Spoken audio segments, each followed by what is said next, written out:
Assalamualaikum dan salam sejahtera. Kami daripada subjek LMCW 2022, Pengurusan dan Analitik Data daripada kumpulan Data Pirates yang terdiri daripada Khairul Najiah binti Azmi, Wan Muhammad Khairuddin Wan Saidi, Nur Elia Elisha binti Ahmad Khairuddin, Muhammad Zul Ikmal, Muhammad Razi dan Muhammad Akidini bin Misran. Berikut merupakan poster analisis kajian kadar pengangguran Malaysia daripada tahun 2018 sehingga tahun 2021. Saya teruskan dengan pengenalan. Pengurusan data adalah berkenaan cara berurusan dengan data secara saintifik. Khusus ini menekankan cara menganalisis data dengan keadaan pemvisualan data berdasarkan maklumat yang diperoleh. Tajuk projek analitik data adalah kadar pengangguran sepanjang 4 tahun dari tahun 2018 sehingga tahun 2021 di Malaysia. Objektif kajian yang pertama adalah mengkaji hubungan kadar pengangguran sebelum penyebaran wabak COVID-19 iaitu 2018 dan 2019 dan selepas penyebaran wabak tersebut 2020 dan 2021. Di dalam analisis berangka, kami menggunakan aplikasi Microsoft Excel untuk mengukur korelasi. Formula yang digunakan adalah Corel. Hasil analisis tersebut mendapati bahawa terdapat hubungan positif sempurna antara kadar pengangguran sebelum penyebaran wabak COVID-19 dan selepas penyebaran. Justru itu, semakin meningkat tahun, semakin meningkat jumlah kadar pengangguran. Seterusnya, bagi analisis bergraf, kami menggunakan graf garis bagi melihat dengan lebih jelas pola peningkatan tahun dan jumlah kadar pengangguran. Bagi objektif 2 iaitu menganalisis guna tenaga buruh dari tahun 2018 sehingga tahun 2021, kami menggunakan analisis graf jenis histogram. Graf histogram di atas digunakan untuk menunjukkan perasusan kadar guna tenaga pada tahun 2018 sehingga tahun 2021.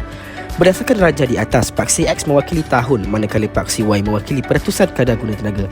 Peratusan kadar guna tenaga pada tahun 2018 iaitu 97% adalah paling tinggi antara 4 tahun tersebut. Kemudian, pada tahun 2019, carta histogram menunjukkan peratusan kadar guna tenaga menurun sedikit. Ini kerana peratusan kadar guna tenaga pada tahun tersebut adalah sebanyak 96.74% dan perbezaan peratusan antara tahun 2018 dan tahun 2019 adalah sebanyak 0.26 sahaja. Namun, peratusan kadar guna tenaga pada tahun 2020 menurun secara drastik menyebabkan perbezaan peratusan antara tahun 2019 dan tahun 2020 adalah sebanyak 1.28%. Kemudian, peratusan kadar guna tenaga menurun kepada 95.36% pada tahun 2021. Ini menunjukkan penurunan peratusan kadar guna tenaga dari tahun 2020 sehingga tahun 2021 tidak menurun dengan banyak kerana perbezaan peratusan antara 2 tahun ini hanyalah sebanyak 0.10%. Untuk objektif ketiga pula adalah untuk mengenal pasti hubungan antara kadar pengangguran dan kadar pertumbuhan ekonomi negara. Analisis berangka bagi objektif ini juga menggunakan aplikasi Microsoft Excel iaitu sama seperti objektif 1 untuk mengukur korelasi. Namun, hasil analisis ini menunjukkan bahawa terdapat hubungan yang negatif antara kadar pengangguran dan kadar pertumbuhan ekonomi atau KDNK. Ini bermakna jika kadar pertumbuhan ekonomi atau KDNK menurun, maka kadar pengangguran meningkat, begitu juga sebaliknya. Seterusnya, analisis bergraf untuk objektif ketiga, kami menggunakan carta garis supaya hubungan antara kadar pengangguran dan kadar pertumbuhan ekonomi dapat digambarkan dengan jelas.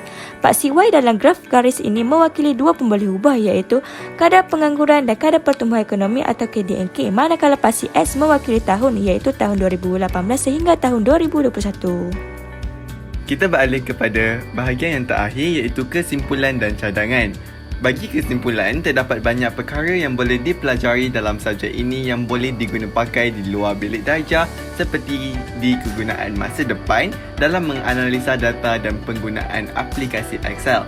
Manakala untuk cadangan, terdapat 3 cadangan yang telah diutarakan iaitu yang pertama, implementing policies to promote job creation. Yang kedua, investing in education and training program. Dan yang terakhir adalah implementing policies to promote economic growth.